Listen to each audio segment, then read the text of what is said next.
पहले कभी किसी ने नहीं सोचा था कि गौतम एक दिन बुद्ध बनेंगे। उनका जीवन एक अनोखा सफर था।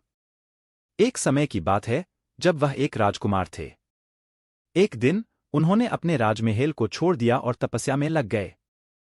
उनका उद्दीपन था जीवन के अद्वितीय रहस्यों को समझना। गौतम के तपस्या का समय बीत रहा था, लेकिन उन्हें अभी तक अद्वितीयता की साक्षात्कार होने का एहसास नहीं हुआ था।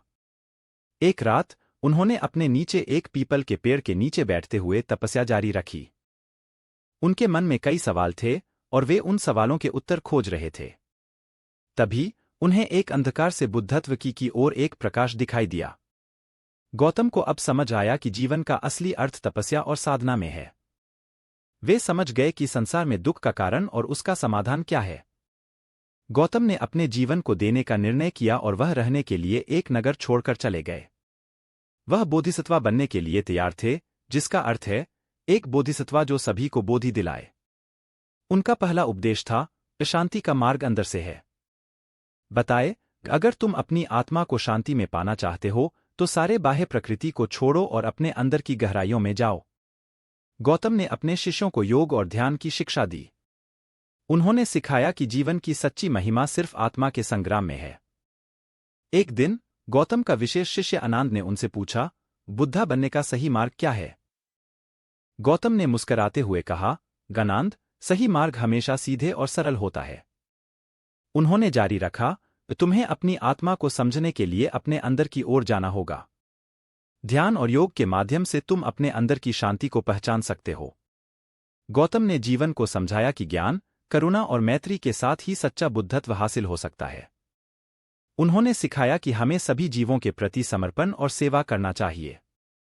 एक दिन गौतम ने अपने शिष्यों को बुलाया और उन्हें अपने साथ एक वन यात्रा पर बुलाया। यात्रा के दौरान वे एक नदी के किनारे पहुंचे और वहां एक किशोरी को देखा। उस किशोरी के दर्द भरे आंसुओं को देखकर उनके हृदय में एक नई भावना उत्पन्न हुई। वह शिष्यों से बोले, यह किशोरी एक शिकारी की शिकार बन गई है। हमें उसकी मदद करनी चाहिए। शिष्यों ने उस किशोरी को बचाने के लिए सारी कठिनाइयों का सामना किया। गौतम ने उन्हें दिखाया कि सहानुभूति और सेवा में ही सच्चा बुद्धत्व है। उस दिन के बाद गौतम की शिक्षा ने समृद्धि और सांत्वना का संदेश फैलाया। उनकी अनुयायियों ने उनकी शिक्षा को अपनाया और उनके मार्गदर्शन में चलने लगे। बुद्ध की शिक्षाओं ने लोगों को जीवन के अद्वितीयता का एहसास कराया। उनके उपदेशों ने लोगों को मुक्ति की ओर बढ़ने का मार्ग दिखाया। इसी तरह गौतम ने बुद्ध बनकर लोगों को जीवन के सारथी बनाया। उनकी कथा हमें यह सिखाती है कि शांति और सत्य का मार्ग सीधा हृदय से होता है। और आज भी हम सभी को उनके उपदेशों से प्रेरित होकर अपने जीवन में शांति और समृद्धि की ओर बढ़ने का प्रयास करना चाहिए।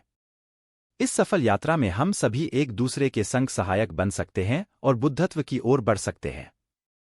और जब हम सभी मिलकर सच्चे सारथी बनेंगे तो हर कदम पर हमें जीवन की सच्ची महिमा का एहसास होगा। और इस महिमा में हम सभी एक दूसरे के संग गौतम की कथा को आगे बढ़ाएंगे। यही है बुद्ध की कथा, जो हमें हमारे जीवन को सच्चे अर्थ में जीने का प्रेरणा देती है। इस कथा को सुनते हुए